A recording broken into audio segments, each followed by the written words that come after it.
పుట్టారు, ఎక్కడో పుట్టారు, పిల్లలు ఎక్కడో ఉన్నారు, మరి అన్ని ఎక్కడ ఉన్నాయి, అన్ని విడిచిపెట్టి ప్రపంచం రావడం ఏమి దేనికోసం వచ్చారంటే ఇంకా ఒకే ఒక చింత, అల్లా యొక్క ఉమ్మత్ నరకం నుంచి కాపాడబడాలి, స్వర్గంలోకి వెళ్ళే వాళ్ళు కావాలి, అందరూ రక్షింపబడాలి, ఒకే ఒక చింత.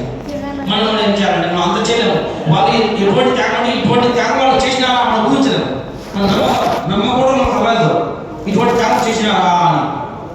వాళ్ళు అటువంటి త్యాగాలు చేసిన రక్తం చిందించి మన వరకు ఇస్లాం అందించారు. మనం అంత చేయలేము, కనీసం ఎంత చేయగలుగుతుంటే ఇంకా మన యొక్క జీవితంలో ఇస్లాం తీసుకోవాలి, మన యొక్క జీవితాన్ని మార్చుకోవాలి, మార్చుకుందాం ఇన్షాల్లా. దానికోసం మనం ఏం చేయాలంటే మన ప్రవక్త హజరత్ ముహమ్మద్ రసూలుల్లాహ్ పద్ధతిలో జీవితం గడపాలి, ఆయన పద్ధతిలో జీవితం గడపాలి. సున్నతులను మన యొక్క జీవితం తీసుకొని రావాలి, సున్నత్ పద్ధతి జీవితం గడపాలి. ఎప్పుడైతే మనం సున్నత్ పద్ధతి జీవితం గడుపుతామో అల్లాహ్ తరపు నుంచి అడుగున్న సహాయం అనేది ఉంటుంది. అడుగున్న అల్లాహ్ మనకు సహాయం అందిస్తాడు, అల్లాహ్ మనకు అడుగున్న సహాయం అందిస్తాడు.